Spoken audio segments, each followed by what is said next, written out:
The entire boardroom went silent when the CEO stood at the head of the table, looked directly at the exhausted single father sitting among the junior executives, and said the words nobody expected to hear: she wanted him to become her husband. Some people gasped. Others exchanged embarrassed smiles, certain they were witnessing an elaborate joke. But the single dad, Arlen Mercer, didn't laugh. He simply stared at the woman who had offered him the proposal, remembering that he had already rejected her once, and then, weeks later, rejected her again. What none of the people in that room knew was that behind those two refusals was a story of sacrifice, loneliness, and a promise Arlen had made to the little boy who depended on him for everything. Before we continue, if you believe in kindness, second chances, and the power of people who refuse to give up, please like this video, share it with someone who needs hope, leave a comment, and subscribe to Hardworking Dad. Your support helps us bring more stories like this to you. Arlen had never imagined his life would become a battle between survival and love. At 36, he was raising his 8-year-old son, Micah, alone in a small rented house on the quiet edge of the city. Every morning began before sunrise. He packed Micah's lunch, checked his school bag, prepared breakfast, and made sure the boy's worn blue jacket was clean enough for another day. Then Arlen rushed to work at Vera Holdings, one of the most powerful companies in the city, where he worked as a financial operations manager. His salary wasn't impressive, but it kept food on the table, paid the rent, and covered Micah's school expenses. Arlen didn't care about climbing the corporate ladder anymore. Years earlier, he had cared about promotions and recognition, but life had taught him something different. His greatest achievement wasn't a title. It was seeing Micah smile when he came home. His CEO was Sarah Vallon, a 34-year-old woman known throughout the business world for turning struggling companies into profitable empires. She was brilliant, disciplined, and intimidating. Employees rarely saw her smile. She expected perfection and had little patience for excuses. Yet Arlen noticed things other people didn't. He noticed that she sometimes stayed alone in her office long after everyone had gone home.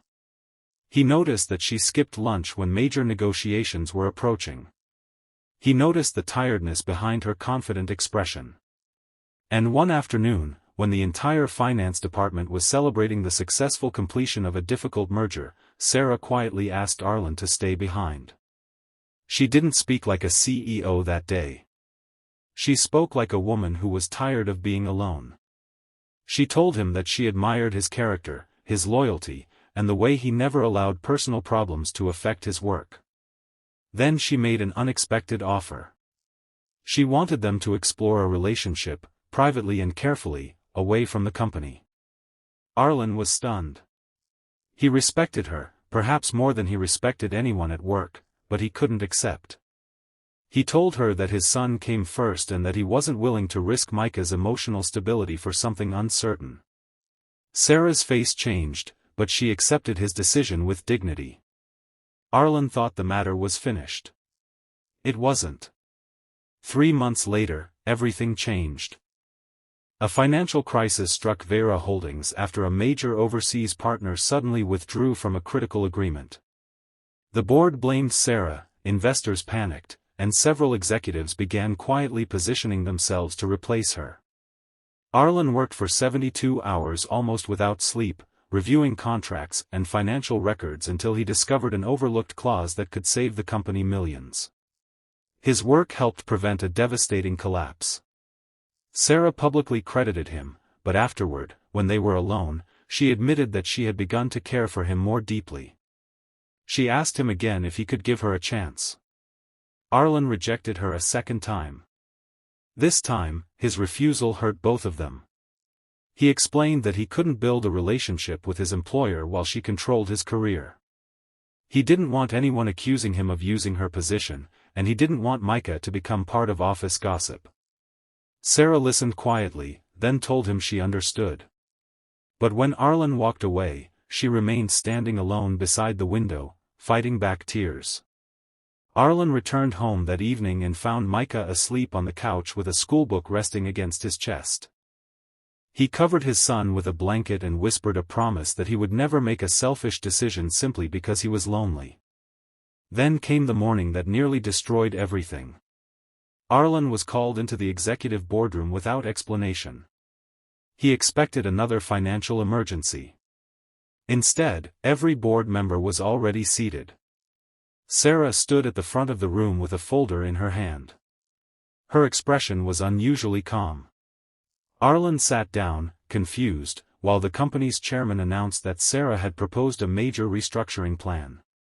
Under the plan, she would separate her personal wealth from the company's operations, step away from direct control over Arlen's department, and place an independent executive between them. Arlen still didn't understand why he had been summoned. Then Sarah opened the folder. She announced that she was prepared to resign as CEO if necessary because she had discovered something more important than protecting her reputation. She wanted to build a life with someone who had shown her that love wasn't about power, wealth, or convenience. She looked across the table at Arlen and said that she wasn't asking him to become dependent on her. She was asking him to stand beside her as an equal. The room erupted in whispers. Arlen's heart pounded.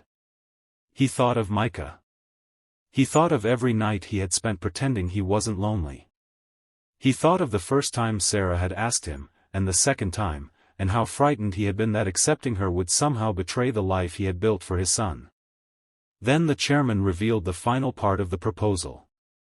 Sarah had arranged for Arlen's position to be transferred into an independent division, removing any possibility that their relationship could influence his employment. She had also established an education trust, not for Micah alone, but for children of employees facing financial hardship. It was something she had created after watching Arlen struggle silently to give his son opportunities he could barely afford. Arlen stared at her. For the first time, he understood that Sarah wasn't trying to buy his love. She was trying to prove that she respected the responsibilities he carried. Still, he couldn't answer immediately. That evening, Arlen took Micah to a small neighborhood park. The sun was still high, the sky clear, and children were running across the grass. Arlen sat beside his son and finally told him that there was someone special in his life. He didn't give Micah a complicated explanation. He simply asked what he thought about having someone else around who genuinely cared about both of them. Micah was quiet for a moment. Then he asked if she was the serious lady who always looked like she needed a vacation. Arlen laughed for the first time in weeks. Micah smiled and told his father that maybe she needed their family. Those simple words broke through the wall Arlen had built around his heart. The next morning, Arlen returned to Vera Holdings. He walked into Sarah's office and found her standing beside the window, apparently expecting another rejection. She turned when he entered. Arlen didn't make a grand speech. He simply told her that he had been afraid, not of her, but of losing the life he had fought so hard to protect. He told her that twice he had said no because he believed love had to come second to responsibility. But he had finally realized that the right kind of love doesn't compete with responsibility. It strengthens it. Sarah's eyes filled with tears. For once, the most powerful woman in the company had no words. Months later, their lives looked completely different. Arlen continued working, but now in a separate division. Sarah remained CEO, but she was no longer the lonely woman who stayed in an empty office every night. Micah slowly became comfortable around her, and Sarah discovered that being part of a family meant things no business success could teach her. There were messy breakfasts, forgotten school projects, weekend trips, arguments over bedtime, and laughter echoing through a small house that no longer felt empty. One afternoon, Sarah attended Micah's school presentation. Arlen stood beside her as their son walked onto the stage. Micah looked into the audience and smiled when he saw them together. It was a tiny moment, almost invisible to everyone else, but Arlen knew exactly what it meant. He had spent years believing that protecting his son meant keeping his heart locked away. Now he understood that sometimes the greatest protection a parent can give a child is showing them what healthy love looks like. If this story touched your heart, please take a moment to like the video, share it with someone who believes that second chances are real, and subscribe to Hardworking Dad. Every engagement helps these stories reach someone who may need a little hope today. And before we end, here is a special request. Comment "second chances" below if you believe the right person can enter your life at the most unexpected moment and change everything for the better. Arlen rejected Sarah twice because he was afraid that love would take something away from his son. In the end, he discovered that the right love didn't take anything away at all. It gave them something they had both been missing, a home filled not with wealth or status, but with trust, patience, laughter, and the courage to begin again. Sometimes life doesn't give us the person we expect. Sometimes it gives us the person who understands why we were afraid to love in the first place. And sometimes, the second chance we reject today becomes the very chance that saves tomorrow.